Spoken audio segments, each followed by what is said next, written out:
사랑하는 하나님, 감사합니다. 오늘도 우리에게 새날을 주시고 이 새벽 주님께로 인도하여 주시니 감사합니다. 주님의 부르심을 따라 나온 우리 모든 성도들, 이 시간 하나님 만나는 시간 되게 하옵소서. 하나님께 부르짖는 기도 제목마다 하나님 신실하게 응답하여 주옵소서. 10월의 모든 사역도 하나님 붙잡아 주사 섬기는 자리마다 은혜와 열매가 넘치게 하시고 성령 하나님을 만나는 역사가 날마다 있게 하여 주옵소서. 또한 우리 교회 냉난방기 교체 공사를 진행하고 있습니다. 안전하고 은혜로운 시설 교체가 이루어지게 하시고 예배에 더 집중하며 은혜 받는 환경을 허락하여 주옵소서. 우리 교회 환우들을 위해 기도합니다. 몸과 마음이 아파 치료받고 있는 성도들을 붙잡아 주시고 치료하는 자리마다 의사의 손을 공교하게 하사 빠른 치유와 회복을 허락하여 주옵소서. 그리하여 다른 그 어느 때보다 하나님의 풍성한 은혜를 누리는 시간 되게 하여 주옵소서. 이 시간 선포되는 말씀을 놓고 기도합니다. 말씀을 전하는 자나 듣는 자 모두 이 하나님의 말씀 앞에 믿음으로 반응하게 하시고 말씀을 듣는 것에서 끝나지 않고 말씀대로 사는 우리 모든 대전중앙의 성도들이 될 수 있도록 인도하여 주시옵소서. 이 모든 말씀 거룩하신 예수님의 이름으로 기도하였습니다. 아멘. 우리 지금 함께 하나님 말씀 보시겠습니다. 함께 보신 말씀은 출애굽기 14장 1절부터 9절까지 말씀입니다. 함께 보실 말씀 출애굽기 14장 1절부터 9절까지 말씀, 제가 가진 구약 성경 102면에 있습니다. 함께 찾으셔서 저와 여러분이 한 절씩 교독하겠습니다. 제가 먼저 읽습니다. 여호와께서 모세에게 말씀하여 이르시되 이스라엘 자손에게 명령하여 돌이켜 바다와 믹돌 사이에 바히롯 앞 곧 바알스본 맞은편 바닷가에 장막을 치게 하라. 바로가 이스라엘 자손에 대하여 말하기를 그들이 그 땅에서 멀리 떠나 광야에 갇힌 바 되었다 하리라. 내가 바로의 마음을 완악하게 한즉 바로가 그들의 뒤를 따르리니 내가 그와 그의 온 군대로 말미암아 영광을 얻어 애굽 사람들이 나를 여호와인 줄 알게 하리라 하심에 무리가 그대로 행하니라. 그 백성이 도망한 사실이 애굽 왕에게 알려짐에 바로와 그의 신하들이 그 백성에 대하여 마음이 변하여 이르되 우리가 어찌 이같이 하여 이스라엘을 우리를 섬김에서 놓아 보내었는가 하고 바로가 그의 병거를 갖추고 그의 백성을 데리고 갈새 선발된 병거 600대와 애굽의 모든 병거를 동원하니 지휘관들이 다 거느렸더라. 여호와께서 애굽 왕 바로의 마음을 완악하게 하셨으므로 그가 이스라엘 자손의 뒤를 따르리니 이스라엘 자손이 담대히 나갔습니다. 함께 읽겠습니다. 애굽 사람들과 바로의 말들, 병거들과 그 마병과 그 군대가 그들의 뒤를 따라 바알스본 맞은편 바히롯 곁 해변 그들이 장막 친 데에 미치니라. 아멘. 할렐루야. 아멘. 이 새벽에 또한 주님 앞에 나와 하나님을 예배하는 우리 모든 성도님들 주님의 이름으로 환영하고 축복합니다. 오늘 이 시간 또 전해지는 말씀을 통해서 하나님의 뜻을 깨닫는 시간 되기를 축복합니다. 저는 함께 읽은 이 말씀 가지고 우리의 마음이 완악해질 때라는 제목으로 함께 말씀을 나누겠습니다. 여러분 혹시 사자성어 중에 만후난회라고 하는 단어를 들어보셨습니까? 이 단어는 만필이나 되는 소가 끌어도 돌려 세우기 어렵다라는 의미를 갖고 있습니다. 바로 고집이 아주 센 사람을 표현할 때 이 만후난회라고 하는 단어를 쓴다고 합니다. 이렇게 고집이 센 사람들은 모두 공통점이 하나 있는데 바로 다른 사람들의 말을 잘 듣지 않습니다. 그리고 이러한 태도는 상대방의 말보다는 자신의 말, 나의 말이 맞다는 것을 전제로 하고 있죠. 오늘 본문에도 마찬가지입니다. 오늘 본문에도 보니까 이렇게 고집이 센 사람이 등장하는데 바로 애굽의 바로 왕이었습니다. 모세는 하나님의 부르심을 따라 바로 왕에게 이스라엘 백성들을 풀어달라고 계속 요청을 하죠. 그러나 그는 듣지 않았습니다. 그러다가 결국 하나님께서 10개의 재앙으로 심판을 하고 나서야 그는 이스라엘 백성들을 풀어주게 되죠. 그런데 오늘 본문 5절을 보니까 이렇게 이야기를 합니다. 그 백성이 도망한 사실이 애굽 왕에게 알려짐에 바로와 그의 신하들이 그 백성에 대하여 마음이 변하여 이르되 이렇게 이야기합니다. 바로 왕과 그의 신하들의 마음이 변했다고 이야기합니다. 여러분 왜 그들의 마음이 변했을까요? 2절 말씀을 보면요, 이스라엘 백성들이 바알스본 맞은편 바닷가에 장막을 쳤다는 소식을 들었기 때문입니다. 바로왕과 그의 신하들은 이스라엘 백성들이 홍해를 건너지 못하고 지금 갇혀 있다고 생각을 하고 있는 거죠. 그리고 이 기회를 틈타서 다시 이스라엘 백성들을 잡아서 애굽의 노예로 잡으려고 했던 겁니다. 이러한 바로왕의 마음 상태를 오늘 본문 4절과 8절은 다음과 같이 기록을 하죠. 내가 바로의 마음을 완악하게 한즉. 4절에도 이렇게 이야기하고 8절에도 내가 바로의 마음을 완악하게 한즉 이렇게 이야기를 합니다. 이 9절만 보면 하나님께서 바로의 마음을 그렇게 완악하게 만든 것처럼 보입니다. 그러나 세번역에서는 이 부분을 이렇게 이야기하죠. 내가 바로의 고집을 꺾지 않고 그대로 둘 터이니 이렇게 이야기합니다. 다시 말해서 하나님은 그냥 바로의 마음을 그냥 내버려 두신 겁니다. 우리도 어떤 사람들을 설득하려고 할 때 얘기를 잘 듣지 않으면 어떻게 합니까? 그냥 내버려 둡니다. 아무리 얘기를 해도 듣지 않으면 그냥 그런가 보다. 그래, 네가 원하는 대로 네 고집대로 한번 해봐라. 이런 마음으로 그냥 내버려 두죠. 이처럼 하나님은 바로의 마음을 그냥 내버려 두신 겁니다. 그러나 이스라엘 백성들이 장막을 쳤던 이유가 무엇입니까? 그들은 갇혀 있는 것이 아니라 하나님의 말씀에 순종한 거죠. 그래서 8절을 보면 애굽의 군대들이 이스라엘 자손을 쫓아올 때에 다음과 같이 말합니다. 이스라엘 자손이 담대히 나갔습니다. 여러분 좀 이상하지 않습니까? 담대히 나갔다는 말이 무슨 말입니까? 자신을 잡으려는 애굽의 군대를 보고도 두려워하지 않았다는 겁니다. 영어 성경은 이 부분을 defiantly라고 하는 단어를 쓰면서 반항적으로라는 의미를 가지고 있어요. 여러분 도망자의 입장에서 담대히라고 하는 단어는 잘 어울리지 않습니다. 그런데 왜 성경은 이 부분을 이렇게 설명하고 있는 걸까요? 하나님께서 이스라엘 백성들과 함께 하셨기 때문입니다. 여러분 우리의 인생도 마찬가지입니다. 앞에는 홍해가 가로막혀 있고 뒤에는 애굽의 군대가 쫓아오는 상황이지만 그런 상황을 만나더라도 이럴 때 가장 확실한 방법, 이럴 때 담대함으로 나아갈 수 있는 방법은 무엇입니까? 하나님을 붙잡는 겁니다. 하나님이 여러분과 함께 하시고 여러분이 하나님을 붙잡으면 애굽의 군대가 앞에 있어도 이스라엘 백성들이 담대하게 나아갔던 것처럼 여러분도 여러분의 그 상황을 뛰어넘는 그 담대한 믿음으로 하나님 앞에 나아가게 될 줄로 믿습니다. 여러분 그렇다면 우리는 하나님 앞에서 어떠한 마음을 가져야 할까요? 여러분은 하나님 앞에 어떠한 마음으로 매일매일 나아가고 계십니까? 우리 주변에도 보면요 여전히 이 애굽의 바로왕처럼 완악한 마음을 가지면서 살아가는 사람들이 있습니다. 이 바로왕은 이 완악한 마음 때문에 하나님의 말씀이 들리지 않았습니다. 하나님의 그 놀라운 심판, 기적이죠. 동시에 기적과 심판을 경험하고도 그는 하나님께서 어떤 분이신지 알지 못했습니다. 그는 여전히 자신의 힘, 자신의 지위, 자신이 가지고 있는 군대를 가지고 자신의 야망, 자신의 목표를 이루려고 했죠. 이렇게 완악한 마음을 가진 사람들은요 하나님의 말씀보다 자신의 힘과 자신의 능력을 의지합니다. 하나님의 계획보다는 자신의 계획을 더 신뢰합니다. 그래서 하나님과 상관없이 자기 마음대로 하면서 살고 싶어 하죠.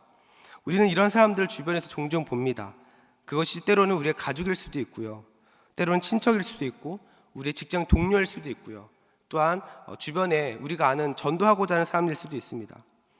이런 사람들은 하나님 말씀을 잘 듣지 않죠. 아무리 열심히 전도를 하기 위해서 기도하고 복음도 전하지만 생각보다 잘 되지 않습니다. 왜 그렇습니까? 왜 이런 일이 일어날까요? 마음이 완악해서 하나님을 자신의 삶의 주인으로 인정하고 싶지 않은 겁니다. 그런데 여러분 이러한 삶의 모습이요 사실은 우리에게도 여전히 많이 있죠. 하나님이 원하시는 삶을 살려면 우리의 인생을 하나님께 맡겨야 됩니다. 우리 인생의 핸들을 하나님 앞에 맡겨야 되는데 여전히 우리도 하나님을 믿는다고 말하면서도 우리의 인생의 핸들을 하나님께 맡기지 못할 때가 많이 있습니다. 그래서 하나님은 분명히 좌회전하라고 말씀을 하시는데 우리는 우리의 생각대로 우리가 옳다고 생각하는 우회전을 할 때가 많죠. 그러다가 인생의 오르막길을 만나면 힘들다고 말합니다. 또한 인생의 내리막길을 만나면 무섭다고 말합니다. 그리고 자신의 뜻대로 되지 않으면 하나님을 탓할 때가 많죠. 왜 그렇습니까? 우리는 항상 평탄한 길만 원하기 때문에 그렇습니다. 저는 우리 대전중앙의 모든 성도들 어떤 인생길을 만나더라도 하나님만 붙잡고 담대하게 나아갈 수 있기를 축복합니다. 그래서 하나님께서 여러분의 인생을 주관하시고 하나님께서 여러분의 인생을 인도하시는 그 인도하심을 따라 나아갈 수 있기를 주님의 이름으로 축복합니다.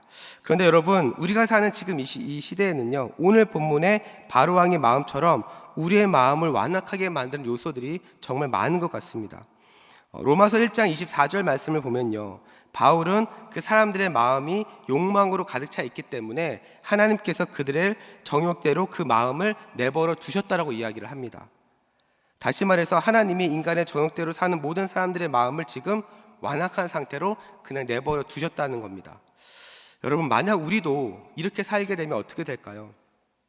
우리의 마음대로, 우리의 정욕대로 살면 우리의 마음도 분명 완악해집니다. 그리고 하나님께서 우리의 인생을 그냥 내버려 두실 때 우리의 삶은 정말 큰 비극으로 인생을 마감하게 되죠. 마틴 로이드 존스 목사님은 이렇게 이야기합니다.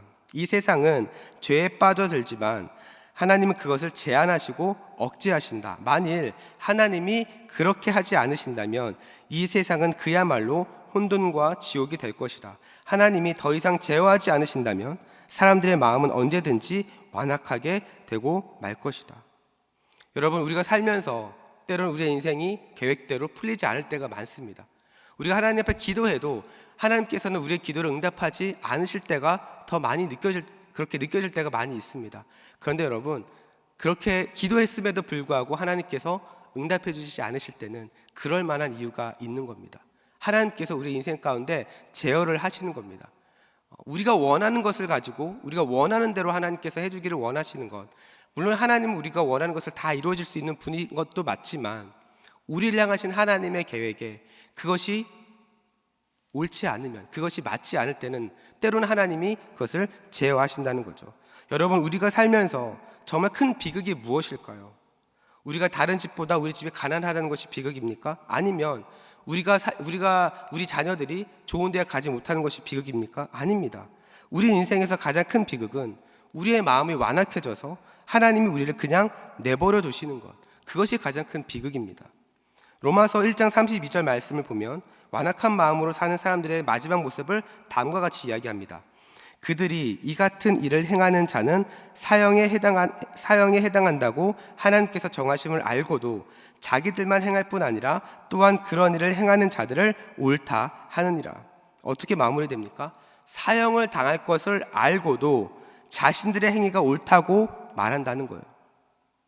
끝이 어떻게 될지 분명히 알면서도 여전히 내려놓지 못하는 겁니다. 어떤 모습일까요? 이것을 고집을 부리는 겁니다. 사랑하는 우리 성도 여러분, 그렇다면 우리의 마음이 완악해질 때 이 문제를 우리는 어떻게 극복할 수 있을까요? 그것은 하나님의 일하심을 계속해서 볼 수 있는 영적인 시력이 좋아야 합니다. 여러분, 하나님이 애굽에 왜 10개의 재앙을 내리셨습니까? 애굽 사람들이 자신의 풍요와 생명과도 같이 믿었던 나일강, 토지, 이런 모든 것을 하나님께서는 다 심판하신 겁니다. 이 10개의 재앙은 애굽 사람들이 그곳에서 우상으로 섬겼던 신들과 다 관련이 있었거든요. 이 모든 것을 하나님께서는 심판하심으로 이 세상은 하나님의 손에 있음을 알리시는 겁니다. 그리고 그들도 하나님을 알고 그들이 하나님 앞에 돌아오기를 하나님은 원하셨던 거죠. 그러나 애굽 사람들은 10개 심판을 받고도 여전히 하나님이 누구이신지 알지 못했고 인정하지 않았습니다. 이스라엘 백성들이 바알스본 맞은편에 장막을 친 것도 하나님은 애굽의 군대를 물리치심으로 자신의 영광을 드러내고 애굽 사람들에게 참된 하나님을 나타내는 그런 일들을 하셨던 거죠. 문제는 하나님이 이러한 참된 하나님이라는 사실을 볼 수 있는 시력이 없었다는 겁니다. 그래서 오늘 보면 4절을 보니까 이렇게 이야기하죠. 내가 바로의 마음을 완악하게 한즉 바로가 그들의 뒤를 따르리니 내가 그와 그의 온 군대로 말미암아 영광을 얻어 애굽 사람들이 나를 여호와인 줄을 알게 하리라 하시매 무리가 그대로 행하니라. 사랑하는 우리 성도 여러분, 여러분은 날마다 이 하나님 일하심을 보고 계신가요?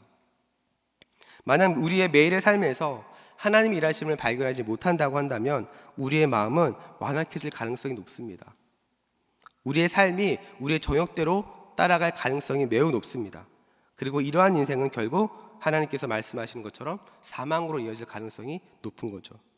저는 우리 대전중앙의 모든 성도들은 이 영적인 완고함이 아닌 부드러움으로, 그리고 하나님 앞에 민감하게 반응하면서 하나님과 동행할 수 있는 삶을 살기를 주님의 이름으로 축복합니다. 그래서 매일매일의 삶 가운데 여러분 하나님 일하심을 볼 수 있기를 축복합니다. 매일매일 반복되어진 일상 같아도 밤이 돼서 잠을 자고 아침이 돼서 눈을 뜨는 것 같아 보여도 매일매일 하나님께서 우리에게 허락하신 날은 새로운 날입니다. 새로운 날에 새로운 은혜를 기대하시면서 하나님께서 오늘도 우리 삶 가운데 어떻게 역사하시는지를 기대하시면서 날마다 승리하는 여러분의 삶이 되기를 주님의 이름으로 축복합니다. 우리 시간 함께 기도하겠습니다.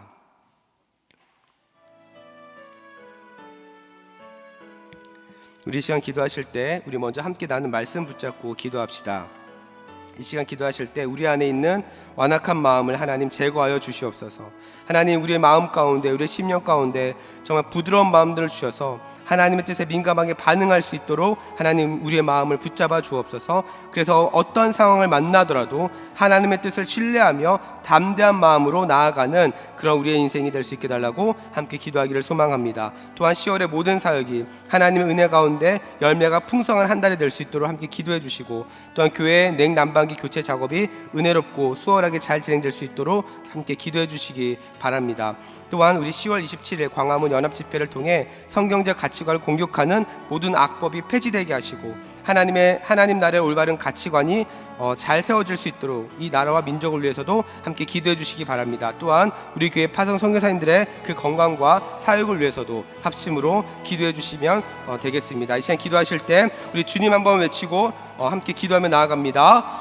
주여, 사랑과 은혜가 풍성하신 하나님 아버지 감사합니다. 오늘도 우리에게 새 날을 허락하여 주셔서 하나님 오늘 하루도 주님 앞에 새로운 날을 시작하게 하시니 감사합니다. 하나님께서 허락하신 새 날입니다. 이 시간 기도하오니 새로운 은혜를 우리 가운데 부어주시옵소서. 하나님 우리 마음 가운데 딱딱하고 굳은 마음들을 제거하여 주시고, 하나님 우리 마음 가운데 완악한 마음들이 있다면 하나님 그 모든 것 하나님 앞에 내려놓고 오늘도 우리에게 새 날을 허락하시고 오늘도 우리를 통해서 일하실 그 하나님을 기대하며 나아갈 수 있도록 인도하여 주시옵소서. 그래서 하나님 우리가 날마다 하나님 앞에 영적으로 깨어있게 하시고 하나님 앞에 민감하게 반응하며 나아갈 수 있게 해주셔서 어떤 상황 가운데서도 하나님의 뜻을 신뢰하며 담대한 믿음으로 주님 앞에 나아갈 수 있도록 인도하여 주시옵소서. 그래서 매일의 삶이 하나님과 동행하는 삶이 되기를 축복합니다. 매일의 삶이 아버지 하나님의 역사를 볼 수 있는 삶이 되기를 소망합니다. 그래서 하나님 날마다 우리가 그 하나님의 은혜를 누리게 하시고 그 받은 은혜를 가지고 우리 모든 성도들 함께 그 은혜를 나누며 하나님 아버지의 놀라운 역사들을 날마다 경험하고 하나님을 찬양하는 인생들 될 수 있도록 인도하여 주시옵소서. 하나님 아버지 10월의 모든 사역을 주님 앞에 올려드립니다. 10월의 모든 사역들이 하나님의 은혜 가운데 하나님 풍성한 열매가 아버지 정말 맺어지는 달이 될 수 있도록 인도하여 주시옵소서. 그래서 하나님 우리가 계획하고 하나님 우리가 원하는 사역을 하는 것이 아니라 하나님께서 인도하시고 하나님께서 열매 맺으시는 사역을 우리가 경험할 수 있도록 인도하여 주시옵소서. 그래서 날마다 우리의 모든 심령 가운데 하나님이 하셨습니다, 하나님의 은혜입니다라고 고백할 수 있는 마음을 우리 가운데 허락하시고 하나님 정말 이 10월도 은혜로 가득한 한 달이 될 수 있도록 인도하여 주시옵소서. 하나님 우리 교회 냉난방기 교체 작업이 이루어지고 있습니다. 하나님 이 교체 작업이 은혜 가운데 수월하게 잘 진행될 수 있게 하시고 아버지 이 교체 작업을 통해 예배에 더 집중할 수 있는 우리 환경들이 잘 구축될 수 있도록 인도하여 주시옵소서. 또한 10월 27일 아버지 광화문 연합 예배가 있습니다. 하나님 이 연합 예배를 통해 우리 온 교회들이 온 성도들이 아버지 함께 모여서 함께 기도하며 함께 예배하며 아버지 정말 비성경적 가치관이 아버지 세워지려고 하는 아버지 이 나라를 놓고 기도하고자 하오니 하나님 이 나라 불쌍히 여겨주시고 하나님 성경적 가치관을 공격하는 모든 악법들이 폐지되게 하여 주시며 이 정말 대한민국이 정말 하나님의 나라의 올바른 가치관을 잘 세워가는 나라가 될 수 있도록 인도하여 주시옵소서. 이 나라 위정자들을 주님 붙잡아 주시고 하나님 이 나라에 속해 있는 아버지 숨어있는 모든 아버지 성도들 주님께서 일으켜 세워주사 아버지 정말 하나님 기뻐하신 나라로 세워갈 수 있는 아버지 선한 영역들을 계속해서 흘려보낼 수 있도록 인도하여 주시옵소서. 그렇게 일하신 하나님을 기대합니다. 주님 붙잡아 주시고 함께 해주시고 하나님 역사하여 주시옵소서. 주님 역사하여 주시옵소서. 붙잡아 주시옵소서. 우리 매주 수요일은 특별히 우리 교회에 주신 다음 세대와 또한 우리 교회 교육부서들을 위해서 함께 기도하는 날입니다. 시간 기도하실 때 우리 자녀들마다 살아계신 하나님, 인생의 주인 되신 하나님을 만나게 하여 주옵소서. 또한 우리 자녀들을 다음 세대를 이끌어갈 하늘의 지도자들로 하나님 사용하여 주시옵소서. 또한 우리 교회 모든 교육부서들을 살려주시고 은혜 충만하게 하여 주시옵소서. 교육부를 섬기시는 모든 사역자들과 교사들마다 성령으로 충만하게 하시고 삶의 은혜가 넘치게 하여 주시옵소서. 또한 계속해서 담임 목사님을 위해서 기도해 주시고 함께 동역하시는 장로님들과 교육자들이 사랑으로 하나 되어 온 교회가 성령으로 충만한 가운데 부흥의 역사를 이루게 해달라고 함께 기도해 주시기 바랍니다. 이 시간 우리 교회 다음 세대 자녀들과 교육부서들을 위해서 합심으로 기도하신 후에 자유롭게 기도하시면 되겠습니다. 이 시간 기도하실 때 먼저 저를 따라해 주시기 바랍니다. 주여 우리 자녀를 살려 주옵소서. 주여 우리 자녀를 살려 주옵소서. 우리 시간 다시 한번 주여 외치고 합심으로 기도하며 나아갑니다. 주여. 사랑과 은혜가 풍성하신 하나님 아버지, 이 시간 계속해서 하나님 앞에 기도하며 나아갑니다. 하나님, 이 시간 기도하는 것은 우리 교회 다음 세대와